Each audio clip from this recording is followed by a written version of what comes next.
Hello, friends. Uncle Marv here with another episode of the IT Business Podcast, your podcast for IT business support. If you are supporting a network of any size as a solo tech, managed service provider, computer repair shop, any sort of IT professional, this is your podcast. Welcome. Tonight is a live show, and I've got nothing planned, folks. It has been a week. It has been a day. I did not have a guest scheduled because it is the last week of the month. And I told you guys a while back that I had made some plans that I was going to try to leave a night open where we could kind of just hang out and chat. I thought about doing it as a private Zoom session. And haven't got around to setting that up yet. So I'm going to do something tonight that I don't think I have ever done in this podcast. I am going to open it up as if it were a live call-in radio show, which means that I'm going to be looking to those of you that are watching live and in the chat. You can ask me questions, you can comment, you can give suggestions for the show, and I'm going to let you lead it. I do have some stuff, of course, that I can rant about, but I'm going to try to enhance my calm and go with the flow and do something a little bit better. So tonight is going to be all about you, the listening audience, and we'll see how it goes. Now, I do have a adult beverage that I will be sharing. Well, I won't be sharing. I will be enjoying while we're watching the show. I don't know if this is the last summer ale that I have, but when I went to the fridge, it was the last one there. We usually get a case of these, and I wonder if the wife has hidden them somewhere. But if it is the last summer ale, I'm going to enjoy it immensely. If it is not the last summer ale, then you will see it on a future show. So let us do this while I kind of gather my thoughts here.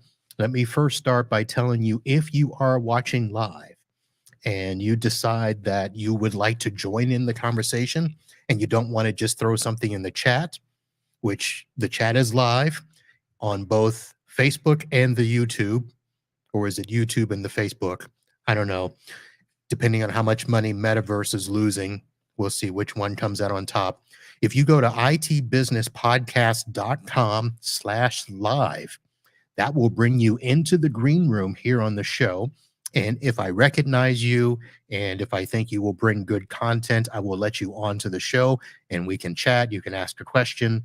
We'll do whatever you want there. If I don't recognize you and you're trying to bum rush me, I'll just kick you out of the studio, and that's how we'll go there. Now, just so you know, folks, if you think that this is the link that anytime we have a show that you can come and bum rush the studio, that is not going to happen. This link is only going to work for this show tonight.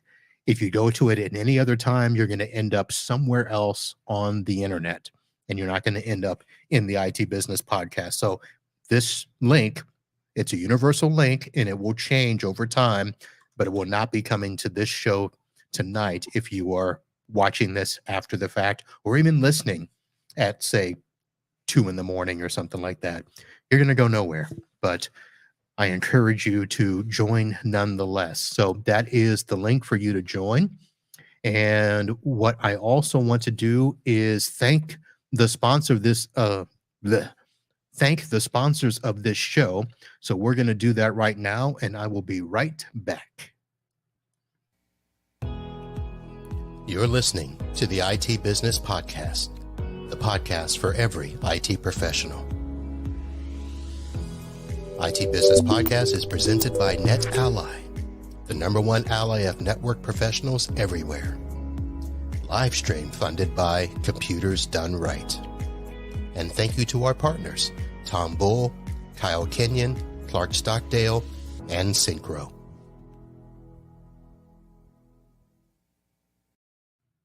All right. Thank you to our sponsors.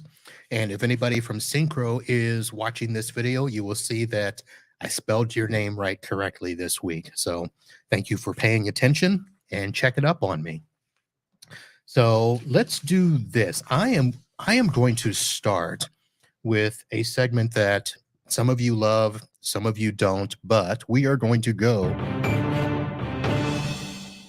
in the news. So I'm going to start with our favorite topic ever in the show. And when I was starting to prepare this afternoon, I thought, it has been a day. Um, I'm not going to be happy. And I didn't want to do an angry tea night, but I thought, let me at least go to the uh, the news reel and type in our favorite phrase, Florida man, and let's see what stories are trending tonight. So far, we have the Florida man shaping U.S. foreign policy, Florida man arrested Saturday night, Florida man poisoned co-worker's Pepsi with bleach. Let me dig into that and see what that one's about, because that one's a little interesting. That happened in Volusia County. A Central Florida man was arrested after he allegedly was caught on camera poisoning a co-worker's Pepsi with bleach. They responded to a 911 call from a Dollar General. Of course, a Dollar General store in Volusia County on Monday night. A worker told the deputies that he got into an argument with Jerome Ellis, age 48, and then went to use the restroom. When he returned, the victim said he took a sip from his Pepsi and said he believed, quote, the Pepsi had bleach or cleaning supplies poured into it by the taste and smell it projected. He called 911 and then told his manager, who put the Pepsi in a back room for safekeeping. So that was a joy there. Let's see what else is trending here on Florida man. Florida man wins $5 million scratch off. Florida man arrested in shooting at Georgia bar. Florida man was bitten by alligator while trying to remove reptile. Let's dig into that story and see what it says here. Yes, so this happened. Oh, look, today, October 26th. So Charlotte City, Florida, a Florida man took matters into his own hands when an alligator showed up in front of his home. The man tried to pick up the alligator after it crawled towards some homes in Charlotte City, which is just north of Fort Myers, John Dubinsky. Neighbors said the gator got angry and grabbed the man by the arm. The gator was eventually let go and relocated by the Florida Fish and Wildlife Conservation Commission. So, oh my goodness gracious. Oh, look, an 8-foot alligator attacks a 77-year-old woman in a gated Florida community. It just goes on and on and on. Wow. So, okay. So that puts me in a much better mood. Florida man stories here. Let's go into some tech news. So I got an email from Splashtop.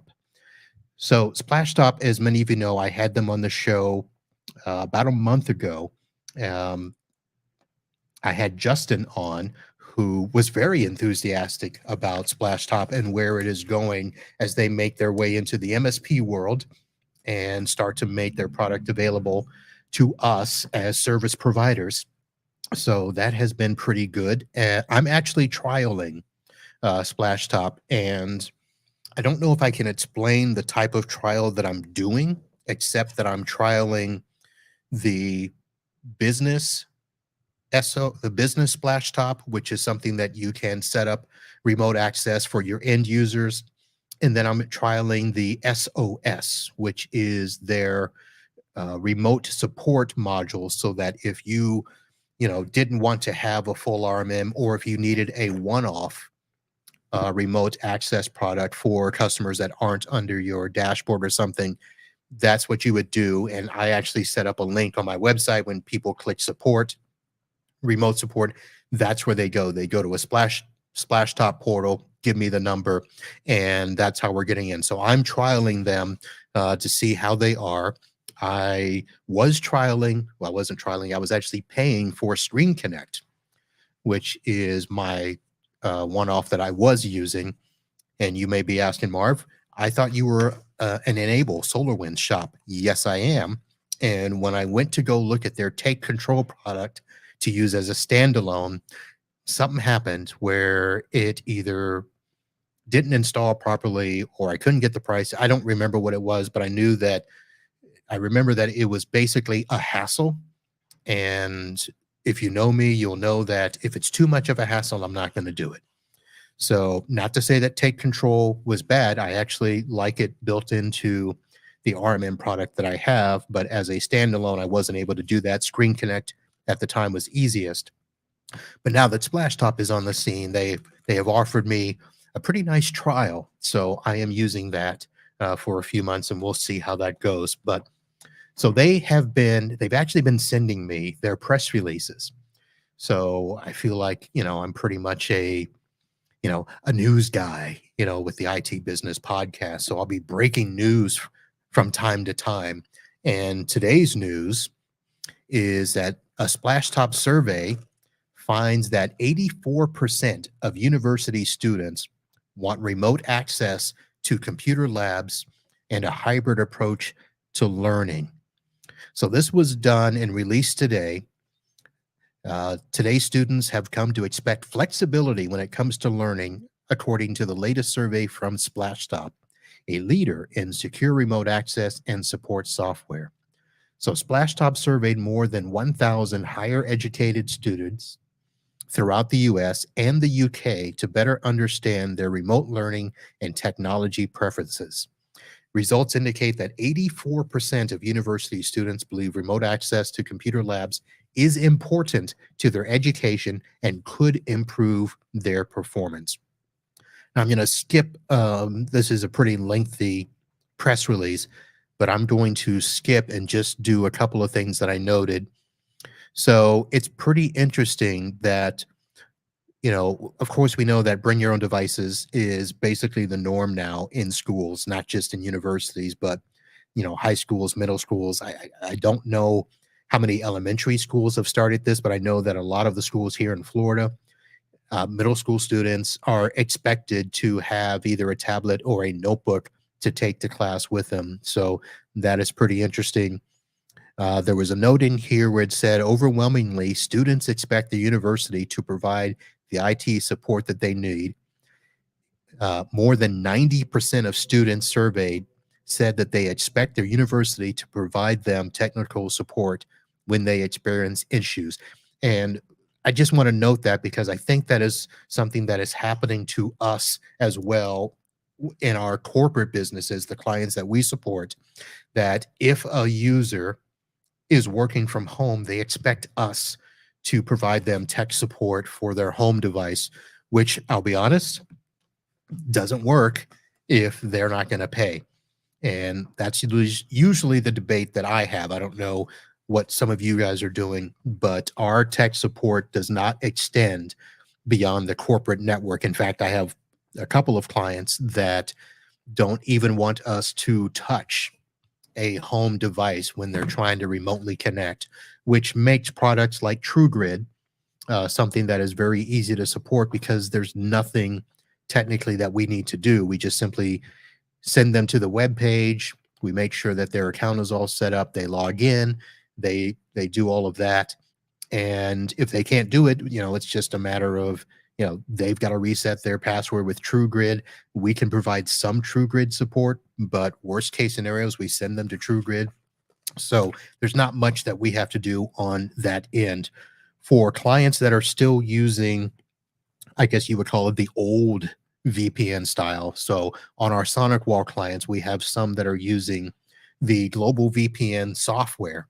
So we do have to touch workstations to install the software locally. So whether it's a home laptop or home computer, we do have to do some sort of remote connection to get that software installed.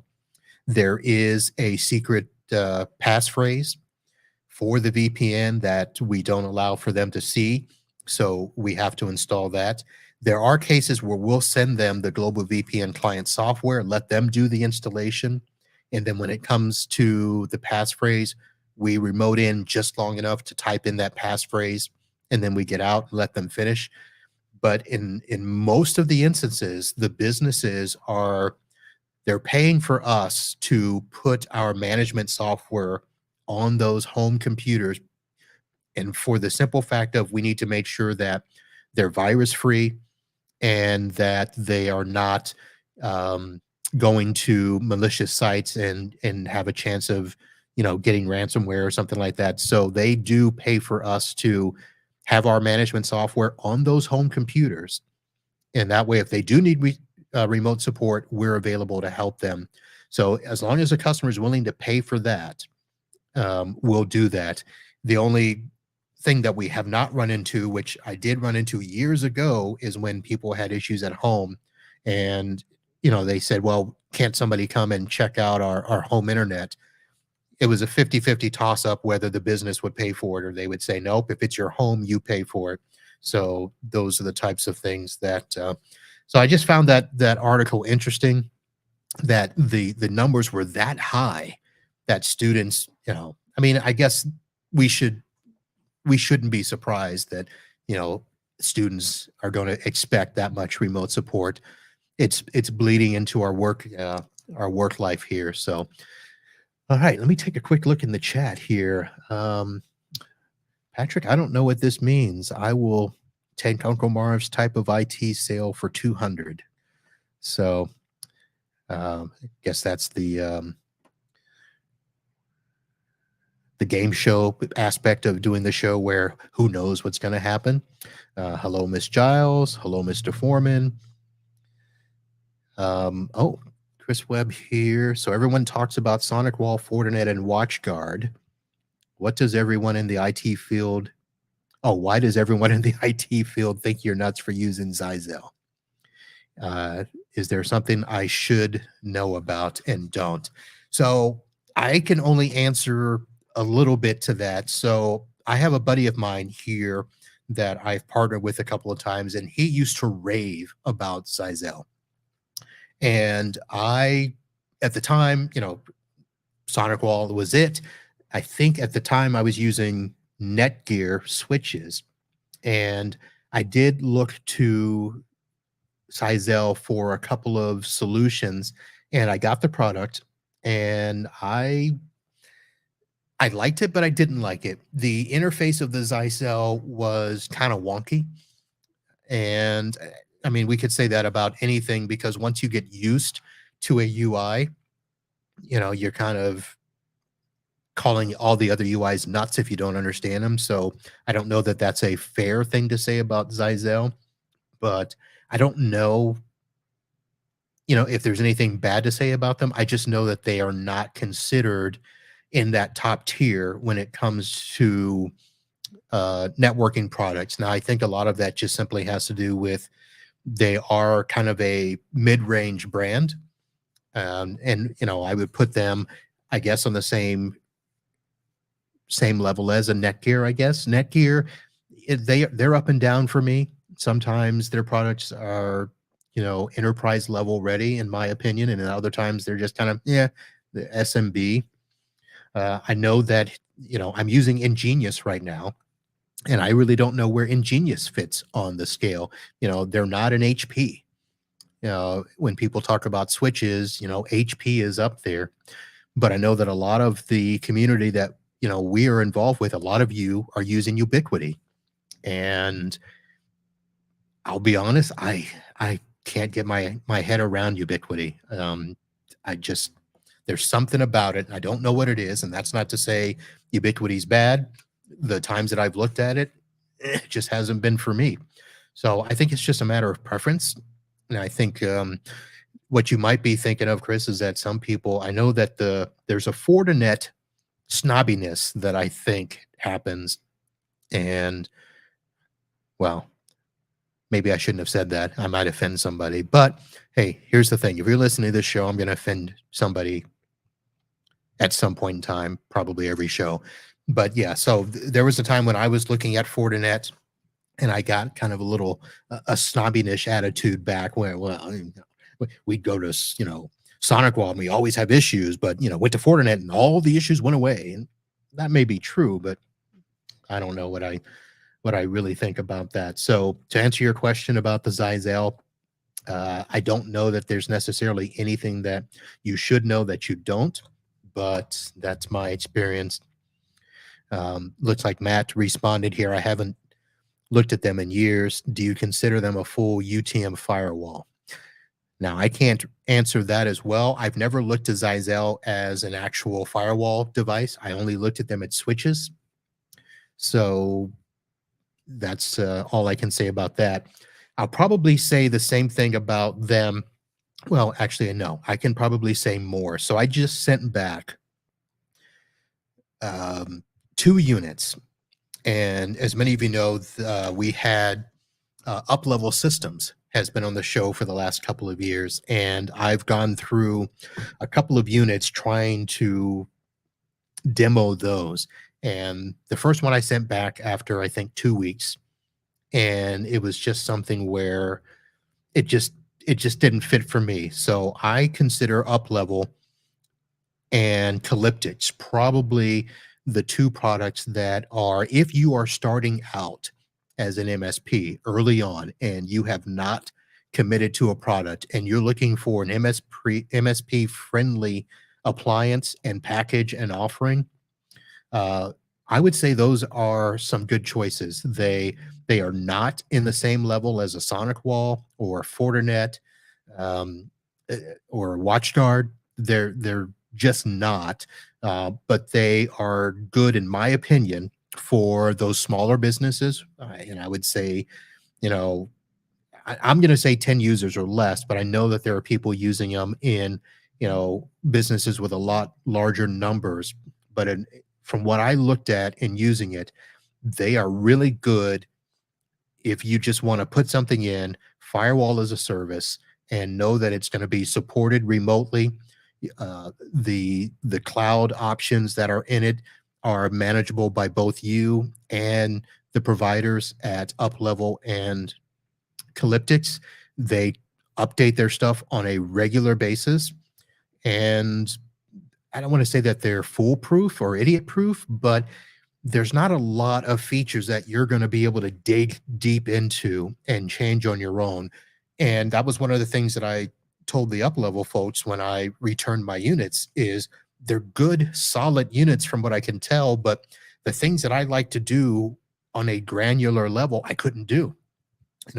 I couldn't do my own changes to the WAN IP addresses for, you know, remote access or any sort of changes or natting and stuff like that. And that was frustrating for me that I would have to create a ticket to make those types of changes that I've been used to doing, for 20 plus years on my own. I don't feel that I need to call support to do those types of changes. There were some other things that could not be done. And I don't have the list in front of me, or else I'd go over it. But I hope to be talking with them again and maybe get them back on the show and talk about it. But again, I think what has happened with those products from my perspective is I've just been doing this so long that going to those products is a step back for me. Not that it's a step back in quality, but a step back in configuration and a step back in the things that I am comfortable doing, giving up that control and depending on a vendor that much. But if you are starting out and you have not committed to a firewall vendor and you are only dealing with small clients and you don't have to worry about remote access or DNS filtering or a lot of that stuff, if that's built into your RMM or your cloud, and there's just not much to do on-prem, those are probably good solutions. I did like the Uplevel little appliance box that they called their work from home gateway. That thing, and again, I'll have to get them on the show because I don't even have a picture of the one that I got. I actually did use it in my house, and I used it for a couple of months. I won't. It's not something like they gave me 2 weeks to try it. They let me have it for several months, and I set it up. It literally was plugging into the modem. They had a wireless access point that you plugged in, and it was just configured and ready to go. The VPN, had I had the Up Level appliance in my office, it would have had a direct VPN connection already set and ready to go. But I had the Sonic wall, and from the last time I had up level in there, I wasn't going to remove the Sonic wall again for the up level. So there is some configuration stuff that is already set so that if you have a Sonic wall or similar appliance, that they can just send you stuff or do it, and it's boom, just a quick VPN connection, and it worked. It was clean, it was good, it was solid, and I did like that. So that's where we are with that. And I see the chat is a buzz tonight. So let's see here.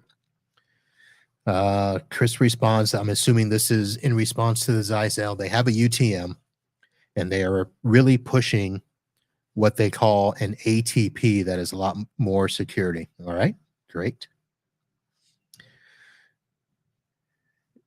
And yeah, Matt, you're in Texas, so whatever issues you're having with the Facebook, that's on you with your barn dominium that you're building there. Okay, Giles, I agree with that. And for people that are listening to the audio and not seeing it, I think we need to get away from the snobbiness. And I'll be honest, it would be nice if we could do that, but I don't know that that's going to happen. We have an industry that, Giles, you and I are still considered trunk slammers to them. So there's a little snobbiness right there. Mr. Miller in the house. How are you, sir? Hello, hello. Tell the diva hello for me. All right, let's see what else. There was another news story I was going to talk about. Oh, since we mentioned the Facebook, let's, I just, did I link the story? It was actually a great little headline that the news people put in there that Mark Zuckerberg, Mr. Facebook, and again, you can tell I did not have this ready because, so the title, oh, shoot, it just scrolled on me. This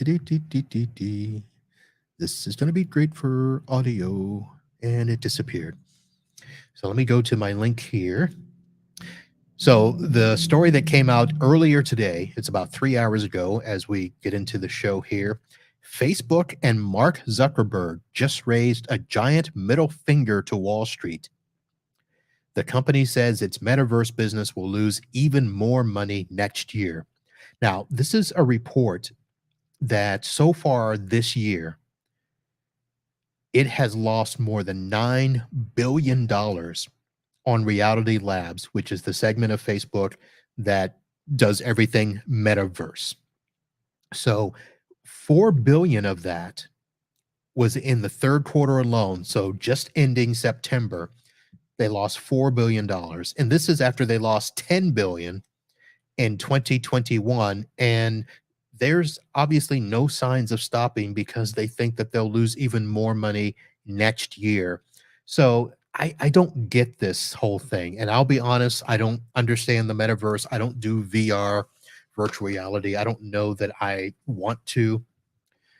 All I know is that Facebook is screwing up my algorithm when I do a post, and sometimes 80 people read it and other times 8 people read it, and I don't get it and I don't understand why. And the whole thing of, oh, you got to post every day or every hour or whatever, I don't know. It's just ridiculous.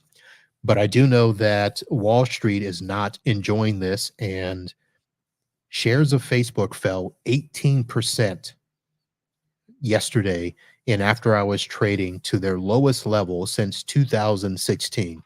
So those of you that are watching on the Facebook, we might be moving to a new platform if they keep losing money. And of course, if I keep talking bad about them, they may censor me. So we'll see how that goes. So that was a story I saw earlier. Another story that I saw, and this one I think is interesting because, come on. Okay, all I'm seeing right now is Apple will increase the price of its streaming services of Apple Music and Apple TV Plus. Neither of them I subscribe, and I don't really care. And I told the wife, no, we are done subscribing to services. But it was. I'm clicking, folks. Stay with me here. Well, it had something to do with the power cord. So apparently, Apple is going to change the power cord. Yes, here it goes. Apple confirms future iPhones will switch from the Lightning to USB-C. And this is after the European Union passed a law mandating that all new electronic devices that charge with a plug need to support USB-C. And of course, everybody looked to Apple and its lightning powered iPhone. And the answer now has been confirmed that Apple will make the switch in future versions. So that is quite interesting news, which sucks because, well, maybe it doesn't suck. Maybe we'll be able to use universal cables going forward. And hopefully we'll stop having that stupid issue of when you buy cables off of Amazon, you don't know whether it works or doesn't work because either one side doesn't have the little gold tingies or both sides don't have it, or you've got to make sure that you buy the white micro or Apple authorized cord. So that's what I started doing. Instead of buying, all the cheaper cords or the ones that claim to be Apple certified, I just went back to going to the Apple store and buying those cords at twice the price, and that was a joy. Now, what you could do is go cordless, and I don't even know if this is Apple, so I'm holding up in my hand for those that are watching the video. This was a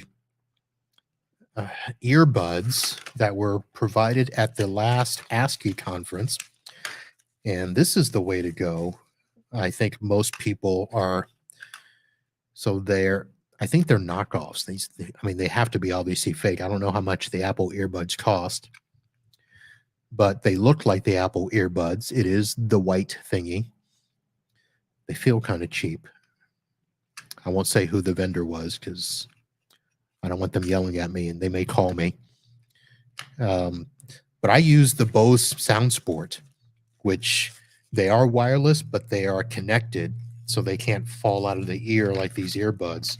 My nephew loses them all the time, which is why I decided I don't want them if they fall out. You can use them a lot, but I know that had nothing to do with the Apple and the Lightning cable, but that's where my head is tonight. So, all right. So let me click off that. And how are we doing in the chat there?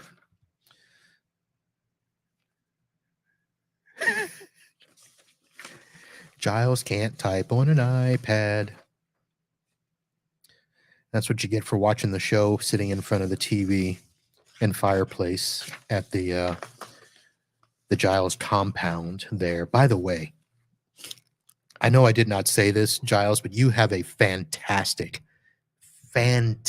homestead there in Oklahoma City. And it is a gorgeous backyard.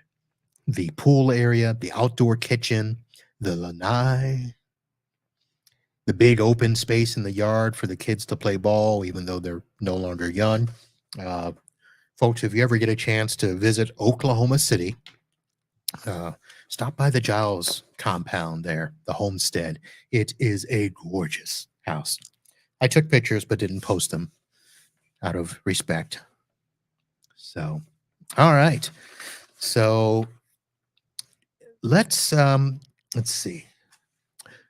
So, okay. So you want to know why I'm upset? Because I got a private message that I didn't want to respond to here. So here's what happened. And I'm going to start with, so I had to text my buddy, Mike Smith, because Mike Smith used to work for this company. And this company, well, let me start from the beginning. So when we bought our house back in 2013, it came with a propane tank that is used to supply gas to our inside stove. And that's it.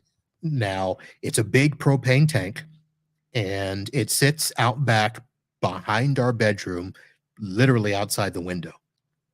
So it came with the house, and AmeriGas comes, or at the time, they came once a quarter to top off the tank, and everything was fine.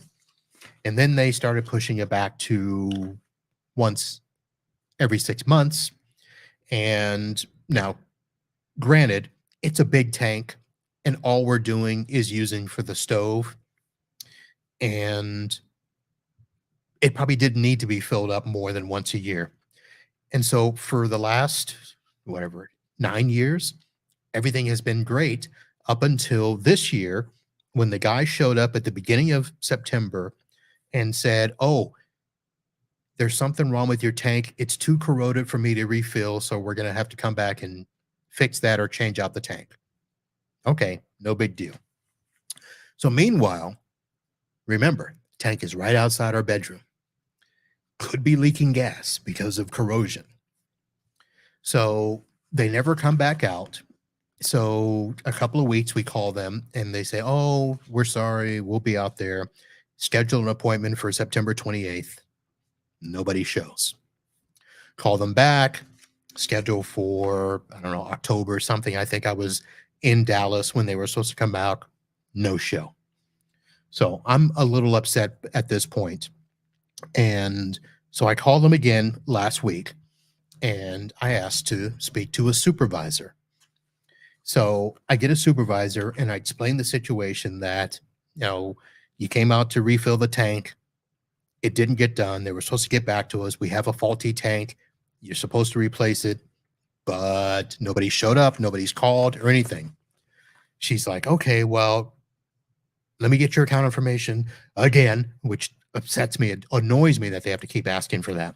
So we give her that information and goes, "Okay, well, is your phone number such and such 222?" And I'm like, "No, that's not our phone. It's never been our phone number." So for 8 years, you've been delivering propane, calling us, but all of a sudden now you have the wrong phone number. So we fixed that. And she's like, "Well, we can't schedule you until October 25th. Now, this was on, I think it was last Monday. No, I called on the 12th. That's when it was. And yeah, so I called on the 12th. They were supposed to come the 14th, didn't show on the 14th. So that's the third appointment they missed. So I called again on the 17th and they said, "We can't get you an appointment until the 25th." And I'm like, "Are you sure? Because we got a leaky tank supposedly and you need to get that." "Okay, well, maybe we can get you in on the 24th. Okay, still not good enough. So we booked that appointment and she goes, "Well, if we can get you in faster, we'll call you back." So she actually called me back and said that we can get you in on the 17th. Okay, good. 17th comes, no call. 18th comes, no call. So we start calling again. And this time when I get through their customer service, I'm told that, "No, I can't transfer you to the supervisor, but all the information that we do today will be in the notes and the supervisor will see them." And I'm like, "That ain't good enough."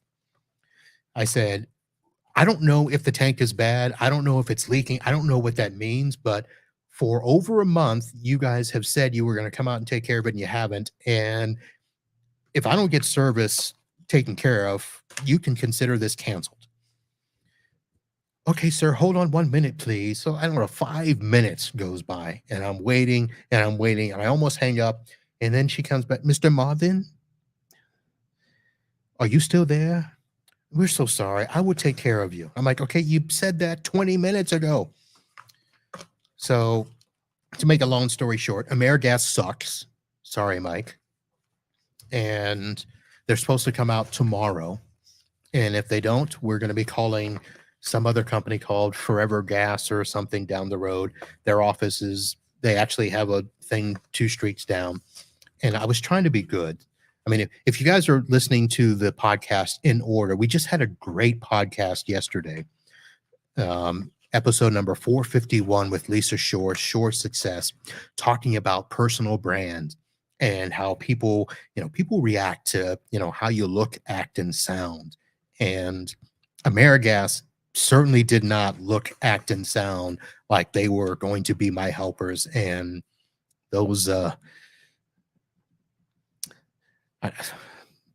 I'm really condensing the story, folks, because I don't want to say what I really want to say is that those sons of bitches are pissing me off. And that's just annoying. So that's why I'm trying to move on here. But by the way, great podcast with Lisa Shore, folks. Shore Success, episode 451. Go back and listen to it if you haven't yet.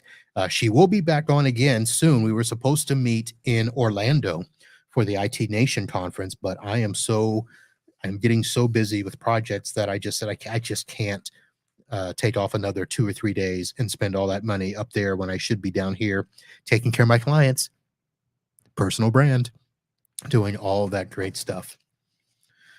What is this? I remember as a kid, we played on those tanks like a swing set.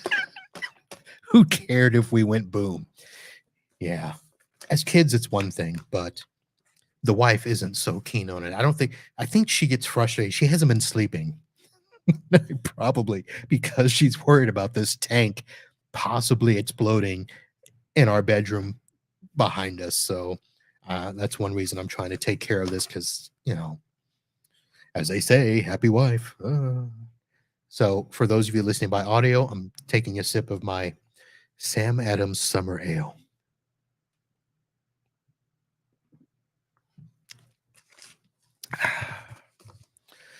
All right, next topic. Oh, here's another reason I was upset. So I made a mistake. And yes, you know that I will obviously admit anytime I make a mistake. If I'm wrong, I will say it. So a customer called and needed a battery backup replaced. Now, it wasn't a battery backup that we originally supplied. This was something that was done separate from us in a lab. It is a medical office, and they have, I think it's called a pathology lab. I have no idea what they do, but I know that they have a ton of machines, and they had some big boy APC battery backups in there. Now, the biggest ones that I had sold previously were the APC 2200. And those things, they're big, they're heavy, but manageable. These that were in there were something like a 3000 model. And when I say these, I say that because there was an APC unit 3000, and then there was a battery extender pack right next to it. So it was two big honking battery backups. And the customer said, "Can you take care of this for us?" And I said, "I really don't want to. I don't want to touch anything in the radiology lab or pathology lab or whatever lab it is, because that's not computer related." "Oh, but we can't get in touch with the people." So bottom line is I said, "Yeah, we'll take care of it." So I ordered two big old honking 3000 APC battery backups. Now, I should probably say that it wasn't something where I could just go to my vendor and say, click, click, click on the website, because I had no idea what these battery backups were. So I had to go research and find them because they were discontinued models. And I had to go into the APC site and find them and then have it click to the one where it says, "Hey, a newer model of this version is available. Click here." And I did. And I clicked and we ordered. And we thought it would be just a couple of days. Well, no, these things were so heavy, they had to be delivered by freight. And it took a week to be delivered. And I had to get up. Okay, well, so it took a week to be delivered.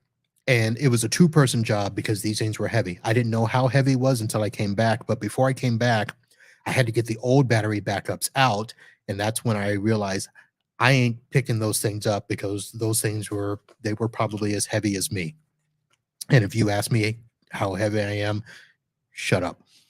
So I called our recycling company, got them to go pick them up, and the client was like, it took them like an hour to get those things out of here. And I'm like, okay, I don't want to hear that. Did you pay the bill?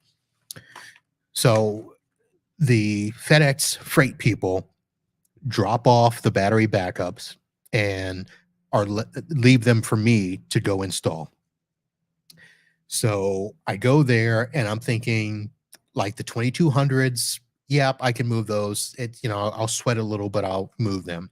So I take the one package, take it out, hook it up, and it's heavy. It's what I expected. And then I go to do the battery extender and it is twice as heavy. So it's let me tell you how heavy it is. It is so heavy that if I don't put my full weight to hold it up, it falls over and breaks the floor. It is heavy. So I'm going through and unpacking and putting on the little feet clamp thingies so that it stands upright, because these were originally rack model units that are also convertible to tower. So you screw in the little feet thingy to make them stand up, but if you don't hold it up right, I should have had a second person. Let me just say that. So I get them hooked up. Then I decide to look at the power cord to go plug it in. And what do you know? It's a freaking 220 appliance plug. The previous ones were not. They were just regular old 110 plugs you plug into a regular old outlet, and that's not what I ordered. So I was not happy. Although the client took it a lot better than I thought they would, because instead of yelling at me, the first thing that they said was, well, I guess we just need to call an electrician, don't we? And I said, that would be nice. So they called their electrician, and their electrician wasn't available for like 2 weeks. So they turned to me and say, Marvin, do you have an electrician we can use? And I say, yes, I do. So we call our electrician, and I met with them today to kind of look at the whole situation to see what could be done, because after opening up their electrical panel, it's full. And when I say full, meaning every place where there is a circuit is there. And then when you take off the panel, a wire is there. And they have to do tracing to stuff to see if wires are actually in use, because I don't think that they're all in use, because the client has done construction and removed walls and moved walls. And I think there are wires there that are not in use, but it's going to cost them $950 to find an available circuit or replace the existing circuit. And they said, okay, we'll let you know. And I'm like, all right. Meanwhile, those battery backups are still sitting there, not plugged in. And I hope they figure this out soon, because we are not returning them. So that was one of the situations that happened. Now, the whole thing didn't happen today. I met with the electrician today. That actually happened earlier this week, but it's all part of the same week, because I had to meet with the electrician today. I got this email today, and I printed this out so I could read it. Dear Marvin,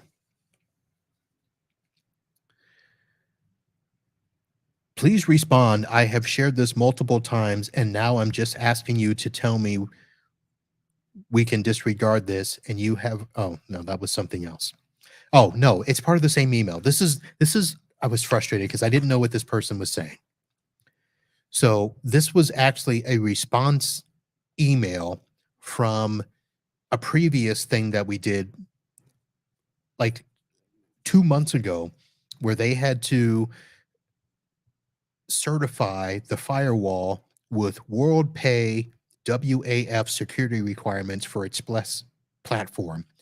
All I know is that they're doing PCI stuff, and because they have one credit card machine, we have to verify the PCI compliance with their company, that the external IP is scanned and maintained and updated, and that the credit card terminal is on a separate network than the rest of the VLAN and all that stuff. Okay, all good. So the response for the email today, that was the subject of the email, was that old updates for the world pay. But he starts off by saying, I guess you got this sorted out. Please respond. I have shared this multiple times, and now I'm just asking you to tell me we can disregard this. And you have our switch and firewall configured to allow this change, blah, blah, blah. And then he goes right into a list. And I mean, this is a list. This is like an outline numbered list. Number one, I must get started with the transition to a NAS and virtual file server. We have very simple needs with regards to Fuel server. And yes, it says Fuel, Fuel. It does little to nothing, no hard task.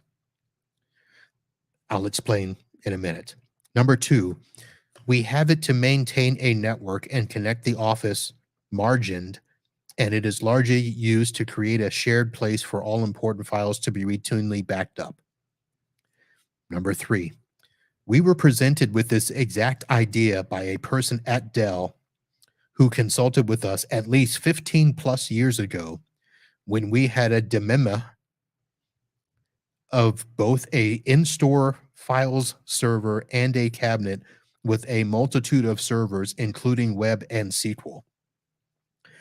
4, connectivity between our store and the cloud back then was not good enough, and we dropped the idea. That's number 4. 5, now connectivity is far faster but irrelevant. 6, we get a faster intelligent set itch and a NAS and virtual file server, and we will have far less trouble with licensing. 7, please plan to propose and let's get this going. So that email came in today from a comment that I made to him like 6 months ago, that they had an HP server that was running 2008 small business server and they needed to get it replaced. And we never had a conversation until this email today. So now I've got to set up a meeting to, first of all, translate all the stuff he wrote there, because I don't know how he misconstrued all of that, when the only thing that I can remember saying to this gentleman is, well, you probably don't need a full-blown server. There's only 7 of you.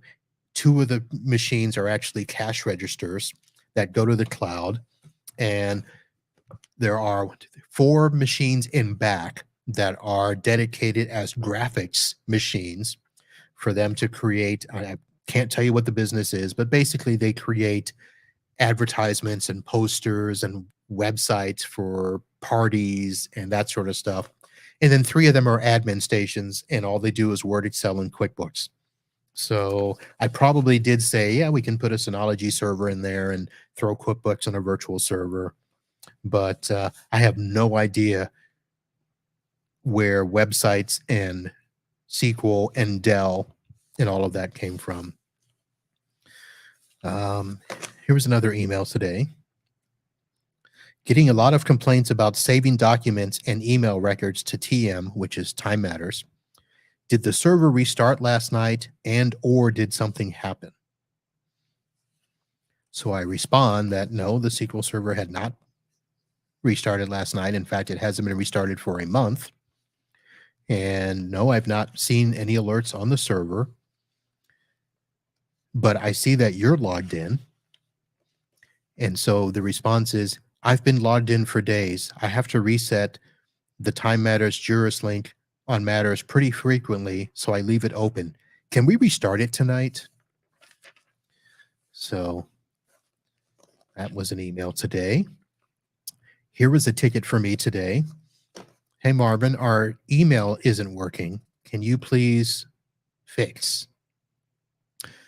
So when I call in to find out what is going on, their email is working just fine. But what wasn't working was another office, which is another business, and this is going to be hard to explain, but the other business is using their email to send out transcripts It's a whole story. So I'm like, well, that's another business. So I can't help them. Their IT person should help them. So I get an email a few hours later. Yeah, we got a new computer and we can't set up the email account on the new computer. Can you help us with that? So that was my ticket today. You know what? I'm not going to even read this other stuff. My head hurts. So let's see. I think Jason Miller put this in when I started talking about the APC units. Been there, done that. Thank you, Jason. Did Marv say the NAS has an itch? Yeah, that was what line? What number was that? No, number 6.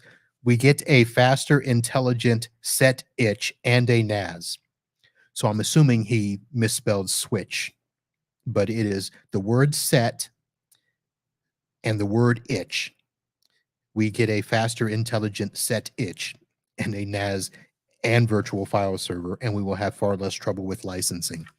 Don't know where that came from either. So let's see. We move people like that to O3C5 Business Premium for Azure AD and Microsoft Endpoint Manager. Yeah, I've got to first I got to get them to consider switching, because right now, as you heard, it was a 2008 small business server. So guess where their mail is? Yep. So we got to get them to the cloud and get them used to a monthly charge from Microsoft. I would love to switch them to the full 365 infrastructure. In fact, I think Miss Giles would like for me to do that as well. Sorry, hang on a second. I have an itch in my throat.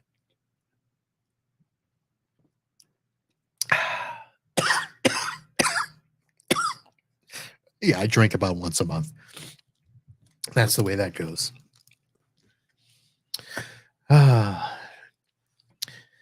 Dell would be more than happy to take your client from you. Yes, they would. And itchy NAS is never a good thing. That is true. Very true. All right. Let's see if there's anything else we need. I think we're good. That was a great show, folks. Thank you very much. And thanks for listening to me rant. I don't do this very often. I wonder how this will present itself as a podcast. We'll see if people respond. I know what we should do. I will tell you that as we finish October and go into November, I should let you know we've got some great shows planned. Some of the shows coming up. So I had an audio interview with Dan Tomaszewski from Kaseya that I will be releasing here. I think it's early next week, and then Dan will be on next week's live show. So all things, if you have questions or comments about Kaseya. Now, what we did not talk about on the audio podcast was Kaseya buying Datto and the 3-year contract and all that stuff. Dan was not the person for me to ask that stuff to, but we'll see on the live show if maybe there's some stuff that's come up there. Let's see. I've got a podcast, Christina Jones. You probably don't know that name unless you're in ASCII. Christina Jones is a relatively new ASCII member who worked for a computer repair store in North Carolina. And a little over 18 months ago, had the great circumstance. I was going to say fortunate something, but I got lost. That beer's getting to me. Her boss called her up one evening at something like 8 o'clock and said to her, "Remember how we talked about me walking away from the business someday? Well, tomorrow morning, the business is yours." So she basically got herself a computer business overnight and is now doing her best to turn that into a full-fledged MSC. So next week, we're going to talk to Christina and get the whole story. So I think that'll be a good podcast for you guys to listen to. I have a couple of new people coming on. I'm not going to say all of their names right now. It's a couple weeks out, but a couple of new podcasts that we're doing. Also, this year, last year's Black Friday preview was a success. It was such a success that we're going to do it again. And when I say Black Friday preview, basically it'll be the Wednesday before Thanksgiving. We're going to come on here and basically promote the Amazon link for the IT Business Podcast. I know that I don't do it that often, but it's something that I should be doing. I don't really ask for you guys to give a ton to the show. I don't have a community like some of the others. I don't have a membership for stuff. I do have some patrons that I appreciate and thank very much. It allows for me to pay the monthly bills for the hosting and my equipment and the website and stuff like that. Of course, it'd be nice to get more, but I don't push it. The other thing that I ask you to do is if you purchase stuff from Amazon, use the link that is provided to you at the IT Business Podcast website. You can save that link and make that your Amazon homepage. It doesn't look any different to you, but when you use that link, any purchases that you make, commission comes back to the show, and that helps as well. So, heading into Black Friday and into the holiday season, I will be pushing that a little bit more. And there is some incentive for me. Amazon is giving some good commissions during the holiday season. So I want to do that. But I also want to just say not the holiday show, that'll be in December. But in November, the Black Friday preview, we are looking to expand that. And last year was just myself and Eric Pinto. We actually have a few more people. When I say a few, there might be 3, 4, 5 people that come onto the show, and think of it as your IT business home shopping network that day. We're going to have a ton of products. We're going to talk about some of the best tech products that you can use either in your business or at your home. I don't know how long the show is going to be, but it is not going to be your typical show. First of all, it is not going to be at the 8 p.m. slot that evening. It is going to be during the day, because I know that that is a day that a lot of you do not work. Some of you take off early. A lot of you do like I do. We may work a half a day. So we're toying with doing it, the first part of the day, maybe at lunchtime or something, and going through the show. It might be 2 hours. It might be 3 hours. I just don't know. But it is going to be a Black Friday preview special that I think you're not going to want to miss. You might just put this on your calendar. So we're going to obviously promote it. Once I nail down who the people are going to be and the time slots that they're going to be, of course, I will let you know. But I encourage you to watch that show. And that is going to be kind of like our telethon for the year that you can support the IT Business Podcast. We'll have Amazon links for all of the products. If you want to purchase them, of course, we'll have the universal link for the show that you can go to Amazon, make purchases, and they will support the show. That is going to be the big thing that we are doing at the end of November, the Black Friday preview. And of course, anything that you need to know about the show, head over to itbusinesspodcast.com. I got an email from somebody who was recommended to the show from a Podnuts Pro link that was over a year ago, and they thought that the show had pod faded. So I think I need to do some work in letting people know that no, the show did not pod fade. It was rebranded to the IT Business Podcast, and I was not able to tink what's called the RSS feed.